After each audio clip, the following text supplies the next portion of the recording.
31 misterios, cosas trágicas y legendarias del apóstol Pablo, pruebas arqueológicas de su vida, y así fue su muerte. Pablo de Tarso, San Pablo, el apóstol de los gentiles, el apóstol de las naciones, o simplemente el apóstol, son varias formas de hacer referencia al personaje más influyente en la historia del cristianismo, después de Jesús de Nazaret. Fue el primer gran intelectual de la iglesia cristiana, lo que dejó en evidencia a través de las 7 epístolas que escribió, que constituyen documentos trascendentales del cristianismo y la principal fuente de información sobre su vida, ideas y personalidad. Ha sido también el misionero más abnegado, llegando a recorrer más de 11.000 kilómetros por tierra y mar en 3 grandes viajes apostólicos, en los que sufrió toda clase de penurias y pasó por miles de vicisitudes.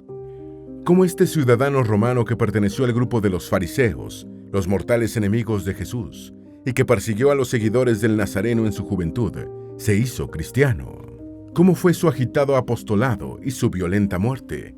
Son suyos los restos encontrados en 2006, debajo del altar mayor de la Basílica Italiana, que lleva su nombre. Vamos a dedicar este video al apóstol Pablo, la figura más estelar del cristianismo después de Cristo. Antes de meternos a fondo, no te olvides de suscribirte a nuestro canal y activar las notificaciones para mantenerte al día con nuestras actualizaciones.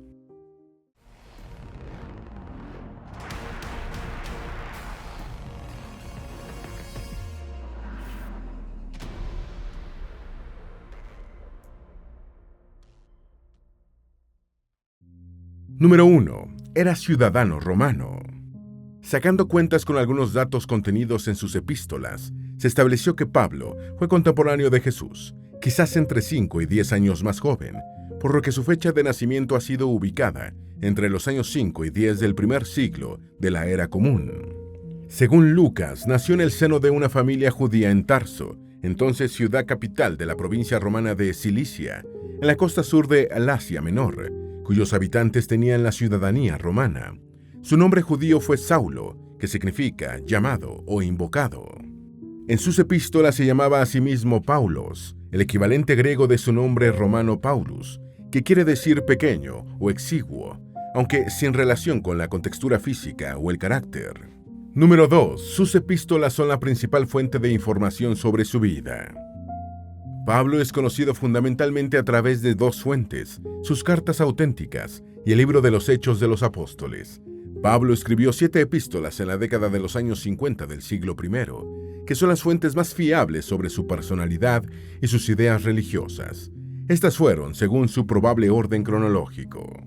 Primera epístola a los tesalonicenses, primera epístola a los corintios, epístola a los gálatas, epístola a Filemón, epístola a los filipenses, segunda epístola a los corintios y epístola a los romanos. Otra fuente de información sobre Pablo es el libro de los Hechos de los Apóstoles, atribuido a Lucas el Evangelista, estrecho colaborador del apóstol. Sin embargo, el valor historiográfico del libro de los Hechos es controvertido, por lo que los historiadores recurren principalmente a las epístolas al tratar la figura histórica de Pablo. Número 3. Era fariseo. Hechos señala que como hijo de hebreos descendientes de la tribu de Benjamín, Pablo fue educado en Jerusalén por el rabino fariseo Gamaliel. La mayoría de los autores aceptan que Pablo en su juventud perteneció a los fariseos, el movimiento fundador del judaísmo rabínico, que fue tenaz adversario de Juan el Bautista y Jesús de Nazaret. La principal evidencia del fariseísmo de Pablo proviene de su epístola a los filipenses, en la que el apóstol escribió refiriéndose a sí mismo: circuncidado el 8º día, del linaje de Israel, de la tribu de Benjamín, hebreo e hijo de hebreos, en cuanto a la ley, fariseo, en cuanto al celo, perseguidor de la iglesia, en cuanto a la justicia de la ley, intachable. Número 4. Era soltero, viudo o divorciado. Un tema debatido sobre la vida de Pablo era su estado civil, que el propio apóstol nunca dejó en claro.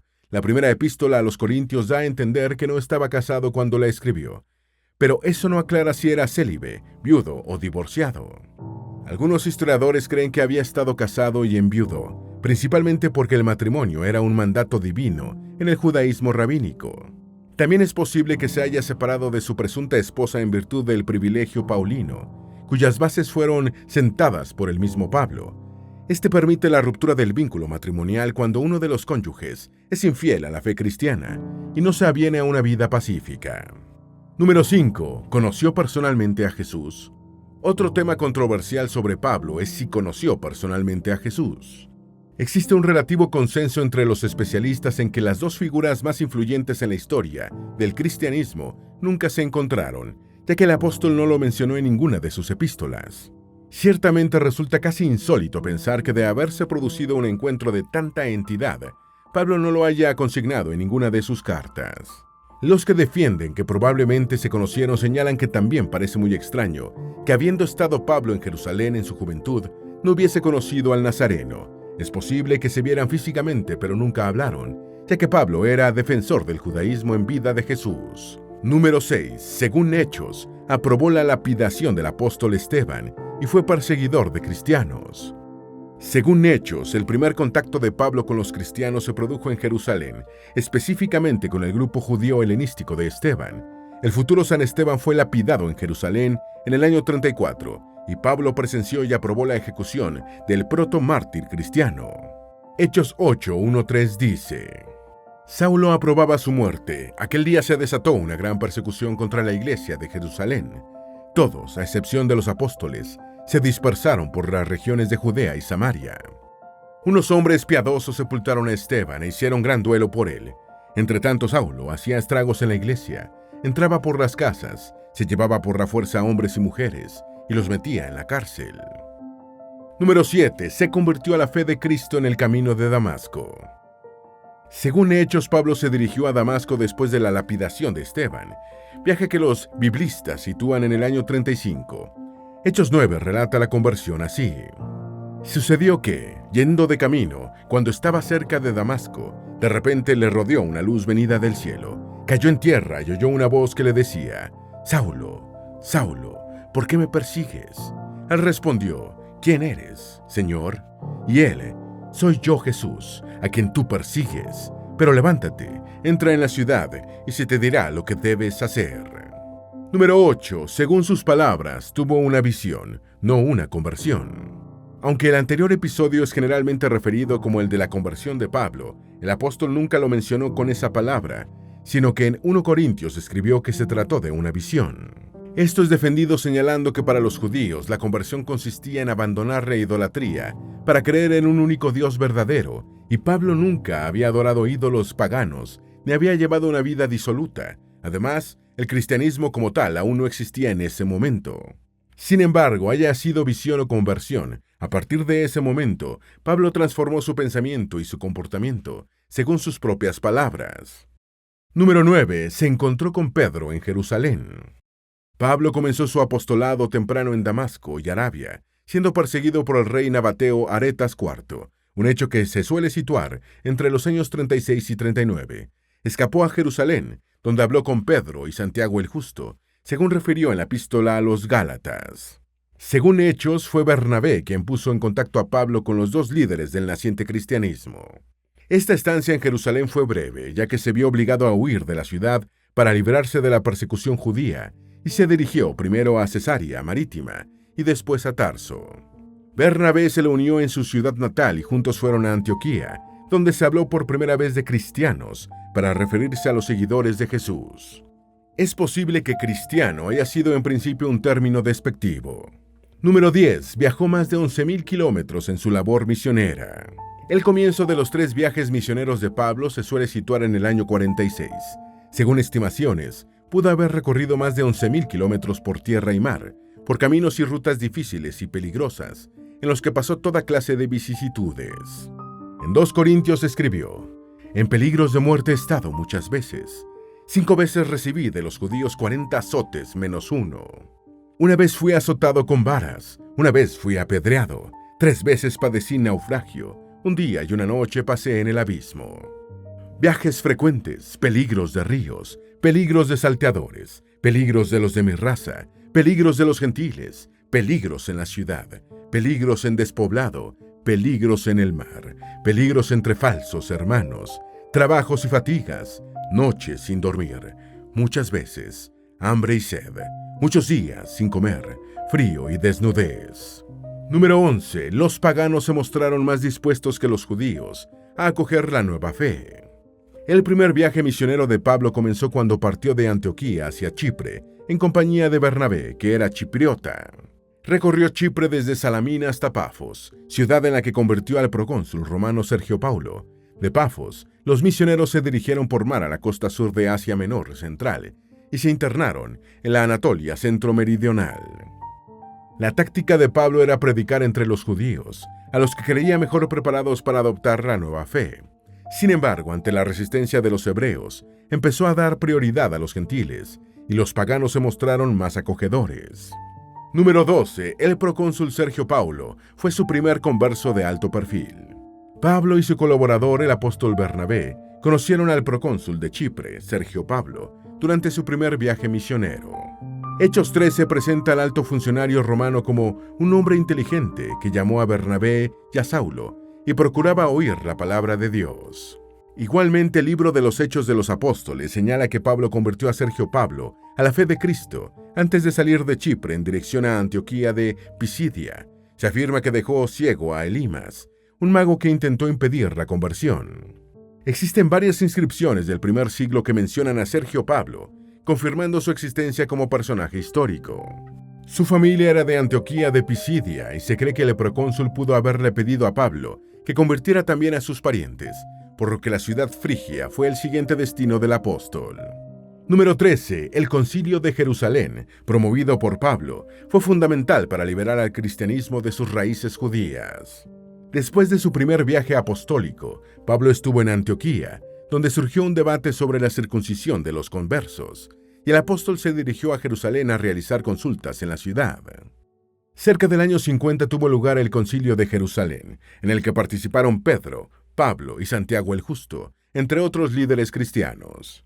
El concilio se plegó a la posición de Pablo de que los gentiles convertidos al cristianismo no estaban obligados a observar la ley de Moisés, incluyendo la circuncisión de los varones.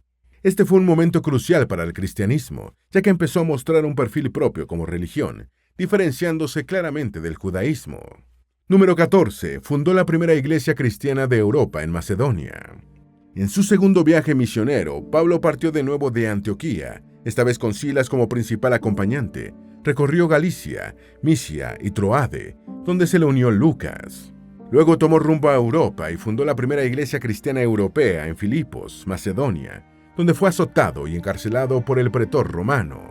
Pasó por Tesalónica, donde tuvo una corta estadía de evangelización, salpicada con discusiones con los judíos, que llegaron a ser muy hostiles. Se cree que tras haber estado en Tesalónica, su intención era dirigirse a Roma, pero cambió de parecer y se dirigió a Berea y después a Atenas.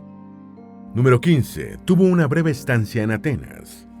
Según Hechos 17, Pablo visitó brevemente Atenas durante su segundo viaje misionero y se alarmó al ver la ciudad llena de ídolos, lo que lo llevó a hablar en la sinagoga, en el mercado y en el Areópago o colina de Marte. En tiempos del apóstol, el mercado de Atenas funcionaba en el foro romano y allí Pablo discutía con la gente. El ágora griega de la ciudad estaba salpicada de templos, estatuas y altares, incluyendo una gran escultura de Atenea, la diosa tutelar, y figuras de Hera, Apolo, Afrodita, Artemisa, Demeter e incluso de un dios desconocido que, según Hechos, no pudo ser identificado. Los turistas suben actualmente a la colina de Marte, el lugar donde Pablo pronunció uno de sus célebres discursos. Número 16. Fue juzgado y absuelto en la Bema de Corinto. De Atenas, Pablo se dirigió a Corinto, donde los judíos lo acusaron ante el procónsul Galión, hermano mayor de Séneca, de persuadir a la gente de adorar a un dios no autorizado. El apóstol fue llevado a la Bema o Tribunal de Corinto, una plataforma donde los ciudadanos hacían sus peticiones a los funcionarios de gobierno. Pablo fue absuelto por Galión y después escribió un párrafo en la epístola a los Corintios que ha sido relacionado con este incidente. Es necesario que todos nosotros comparezcamos ante el tribunal de Cristo, para que cada uno reciba lo que le corresponde por lo que ha hecho en el cuerpo, sea bueno o sea malo. La Bema de Corinto, donde compareció Pablo, fue descubierta en 1935. Número 17. La arqueología verificó la existencia de Galión. Cuando Galión absolvió a Pablo en Corinto, dijo: «Si se tratara de un delito o de un crimen atroz, oh judíos, tendría razón para aceptar su queja, Pero como se trata de cuestiones de palabras y nombres, y de vuestra propia ley, vedlo vosotros mismos. Me niego a ser juez de estas cosas. La existencia de Galión fue verificada con una inscripción encontrada en Delfos, Grecia, en 1905. Se trata de un fragmento de una carta del emperador Claudio, en la que menciona a Junio Galión, mi amigo y procónsul. Número 18. Fundó la escuela de Tirano en Éfeso. El tercer viaje de Pablo fue el más complejo, sufrido y fructífero, y tradicionalmente ha sido fechado entre los años 54 y 57, periodo durante el cual escribió buena parte de sus trascendentales epístolas. Partiendo de Antioquía, pasó por el norte de Galicia y Frigia, continuando hacia Éfeso, ciudad que convirtió en el epicentro de su trabajo misionero durante 2 años. Desde Éfeso evangelizó toda el área de influencia de la capital, del Asia Menor, con la ayuda del equipo que dirigía. Comenzó dirigiéndose a los judíos en las sinagogas y después empezó a realizar sus prédicas en la llamada Escuela de Tirano. Número 19. El motín de Éfeso. Durante los más de 2 años de estancia de Pablo en Éfeso, los seguidores del cristianismo aumentaron notablemente, lo que molestaba a los adoradores de la diosa Artemisa, que se amotinaron incitados por un hombre llamado Demetrio del Platero. Hechos 17, 28-29 dice: Cuando oyeron estas cosas, se llenaron de ira y gritaron, diciendo: Grande es Diana de los Efesios. Y la ciudad se llenó de confusión, y aún se lanzaron al teatro, arrebatando a Gayo y a Aristarco, macedonios, compañeros de Pablo. Estos acontecimientos han sido confirmados por la arqueología. El lugar de emplazamiento del templo de Artemisa en Éfeso, una de las 7 maravillas del mundo antiguo, fue redescubierto en 1869. Y ha sido verificada la importancia del culto a la ciudad, a la diosa que los romanos llamaron Diana.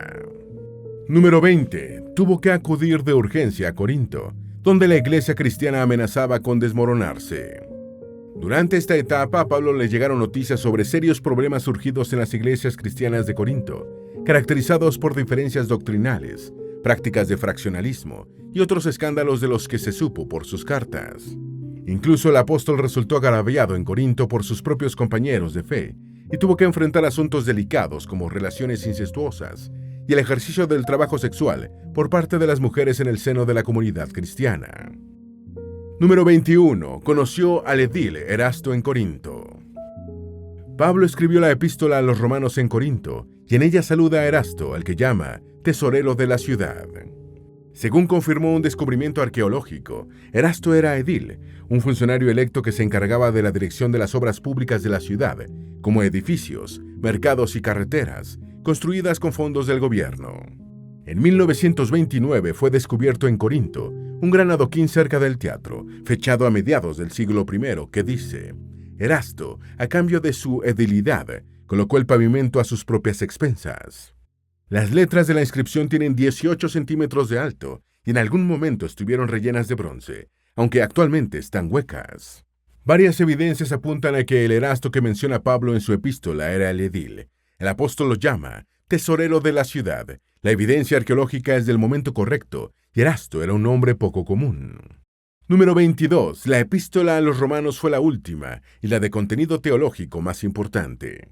La epístola a los romanos, escrita por Pablo en Corinto, en algún momento entre los años 55 y 58, fue la última de su serie de cartas y el testimonio más antiguo sobre la existencia de una comunidad cristiana en la capital imperial.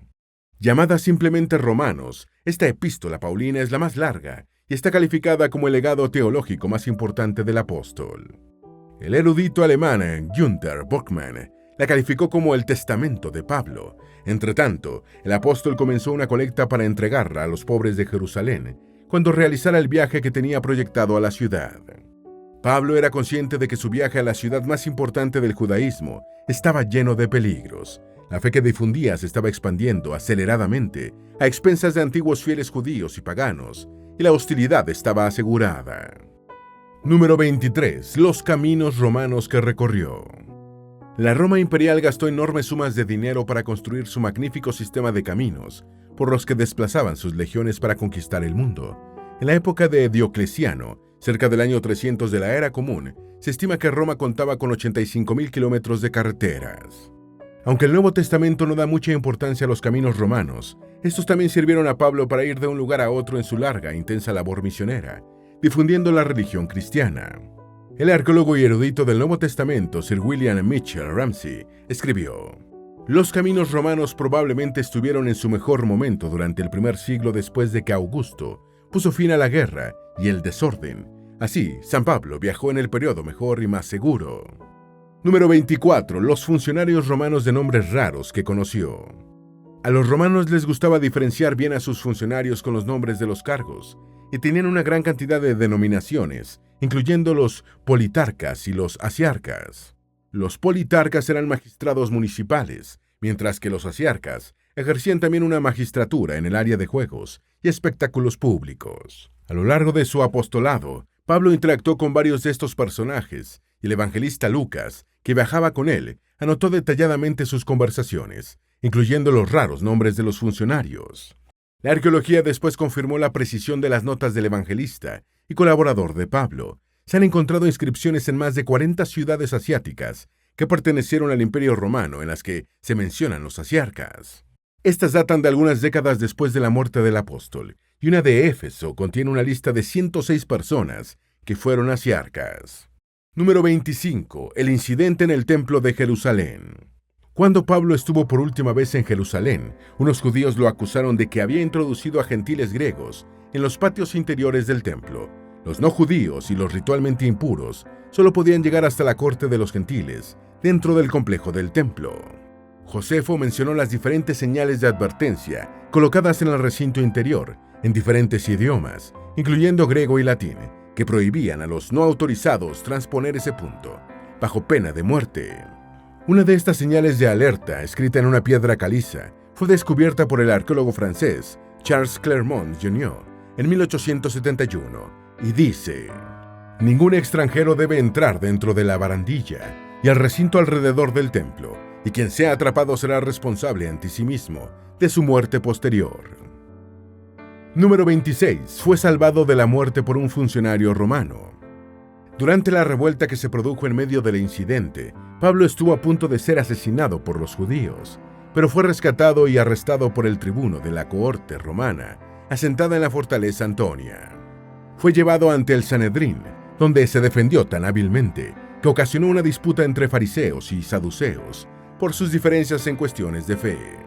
Para evitar un atentado contra Pablo que los judíos pensaban perpetrar, el tribuno romano decidió enviarlo al procurador de la provincia de Judea, Marco Antonio Félix, quien residía en Cesarea Marítima. Número 27. Su prisión en Cesarea Marítima. El procurador fue postergando el juicio, y Pablo terminó pasando 2 años en prisión en Cesarea Marítima, bajo los gobernadores Félix y Porcio Festo. Esta ciudad había sido construida por el rey de Judea y Galilea, Herodes el Grande, en el año 13 a.C., y nombrada en honor del emperador César Augusto, convirtiéndose en un importante puerto en la ruta entre Egipto y Tiro. Con la conversión del reino herodiano en una provincia romana, Cesarea Marítima se convirtió en capital provincial, y el palacio de Herodes pasó a ser la residencia oficial del gobernador romano. En este palacio Pablo fue encarcelado. Número 28. Finalmente entró a Roma como prisionero. El procurador Porcio Festo inició el proceso contra Pablo, y el apóstol apeló al emperador, por lo que fue enviado a Roma. Después de una azarosa travesía que incluyó 3 meses de una parada obligada en la isla de Malta, Pablo llegó a Roma, no por propia voluntad como lo había previsto, sino como prisionero del imperio. De esta forma, sin desearlo, los propios romanos se convirtieron en agentes del afianzamiento de la fe difundida por el apóstol en la misma capital imperial. En Roma, la cautividad de Pablo duró 2 años, aunque no vivió propiamente en prisión, sino bajo custodia.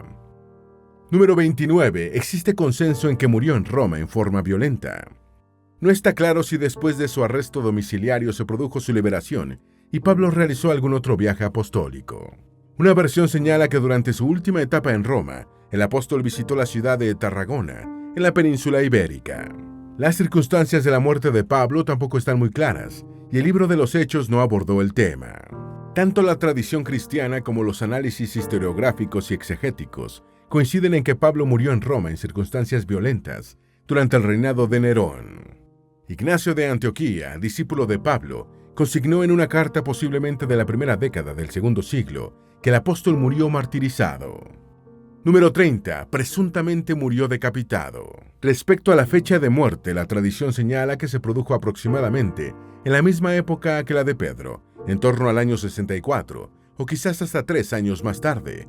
El exégeta y padre de la Iglesia, Eusebio de Cesarea, señaló: está registrado que Pablo fue decapitado en la misma Roma y que Pedro también fue crucificado bajo Nerón. Tertuliano escribió que Pablo murió de la misma manera que Juan el Bautista, quien fue decapitado. Dionisio de Corinto escribió en una carta del siglo II que Pedro y Pablo fueron martirizados en Italia.